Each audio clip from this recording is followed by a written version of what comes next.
Good morning and welcome to Janet's Kitchen Garden. Today we're going to talk about tomatoes and suckers. So let's get to it.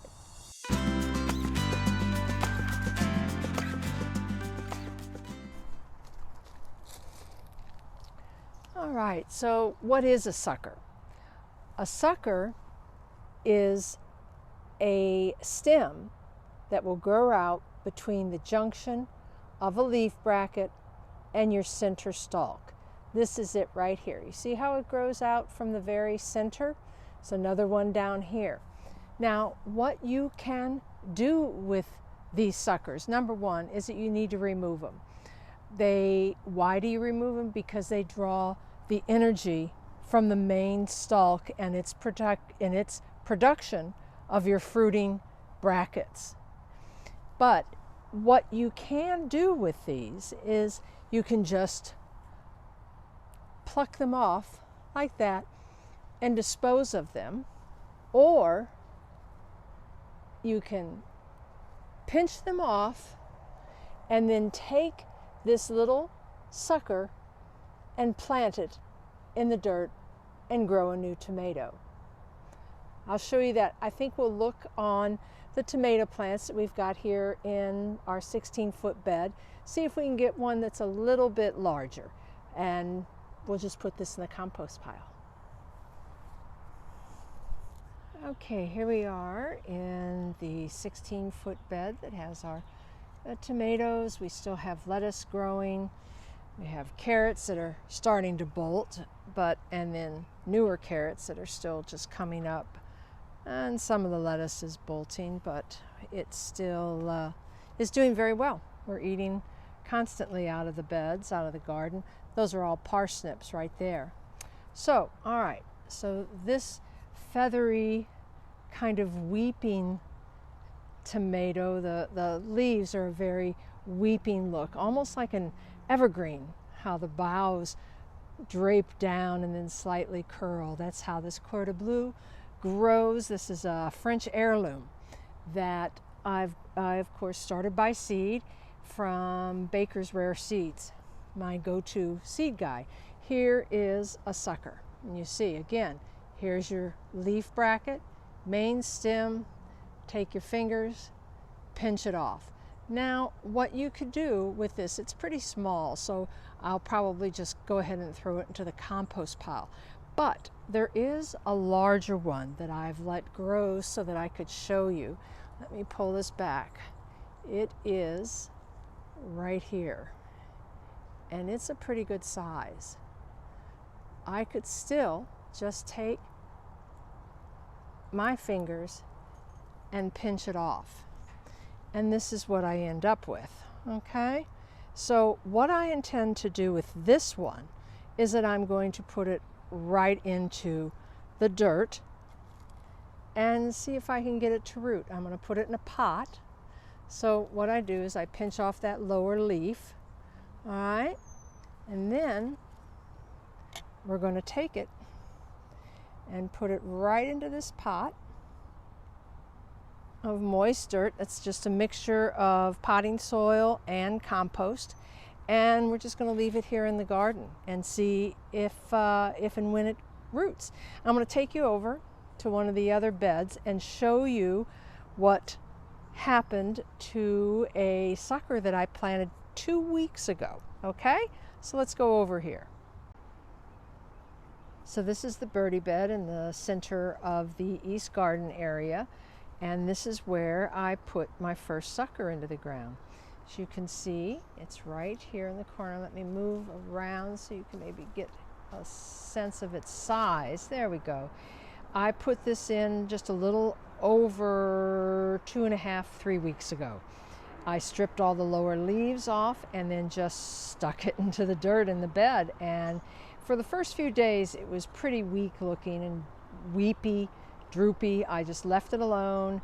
We also had a good rain here in Dallas several days ago, and it just started to thrive. And as you can see, it's now, I'd say about 14 inches tall and setting its first fruit bracket. We are not going to stake this one. I'm going to let this one just like lay around and trail along the pine straw. Also, that you can see here in the bed, the black piping, I'm laying drip irrigation so that I don't have to worry about hand watering all of the beds. We'll have drip irrigation in all of them. I got all of my supplies from an online store called DripWorks. I will leave a link for them below. They really have wonderful products. And you can see, this is the hoop bed in the winter. You can see how I've got it laying here. We're just working on this now.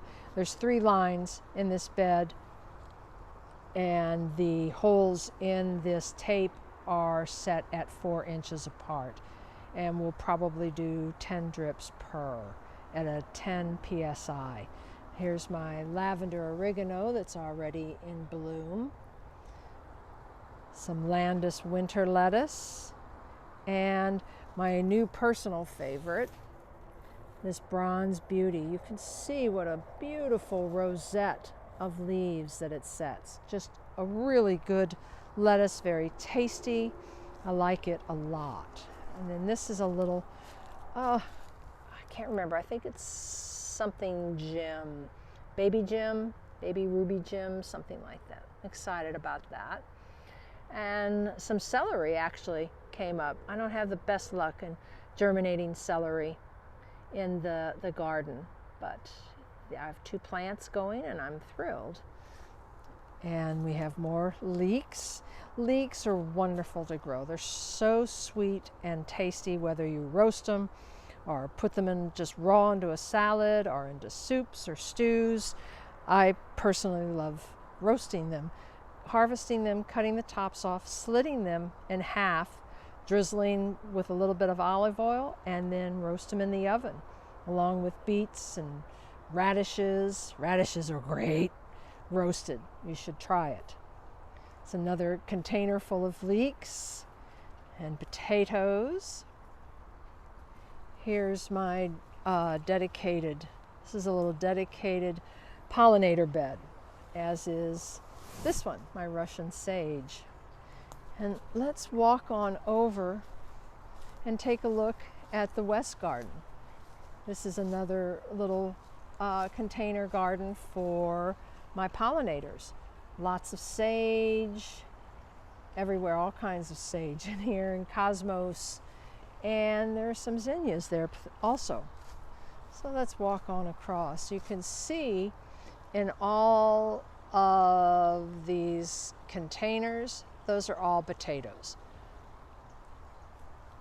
And then the red tree that we're coming up on is my dwarf peach, and this is the first year I'm letting it fruit, and it is loaded with fruit. I'm very excited about that. The bed with more onions and leeks, doing well.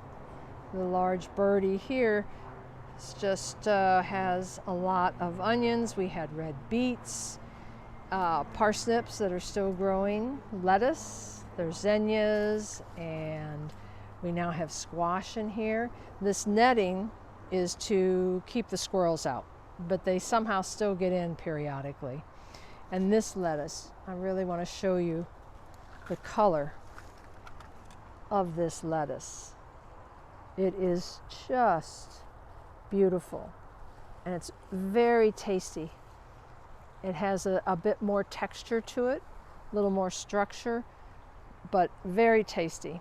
We have more squash, a little bit of Johnny Nardello pepper here that's struggling a bit. We got attacked by critters when it first went in. We'll see how it does. Still carrots that I'm still, these are rockets, I think, red rockets. And my parsnips, this bed, this birdie here is full of parsnips. Let me pull back this so that you can really see the parsnips.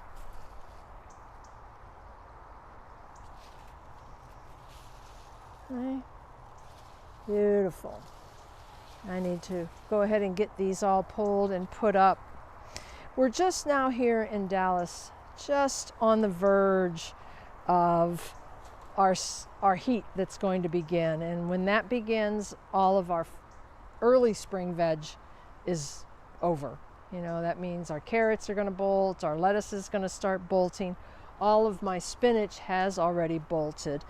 And the fun thing I do with that is, of course, it goes into the compost pile, but before I turn it in, I just leave it on top of the compost at the edges. Let me show you. And the little bunnies that we have in the yard just come and have dinner, and then I turn it under. Keeps them from eating my flowers, which they will do otherwise. Turning around here. This bed I'm real excited about. It is my first year to let the blackberries bloom and set fruit, and they're doing a beautiful job of that. It's a lovely little flower. And we have more tomatoes. This tomato right here, which is almost 20 inches tall now, this was started from a sucker also, and it is setting fruit. We have more strawberries in this bed, some leftover peas. Next year's canes coming up already. Another Jimmy Nardello pepper. So everything is doing really, really well. My plum tree, didn't let it set fruit this year. We will next year, and same with the semi-dwarf peach right here.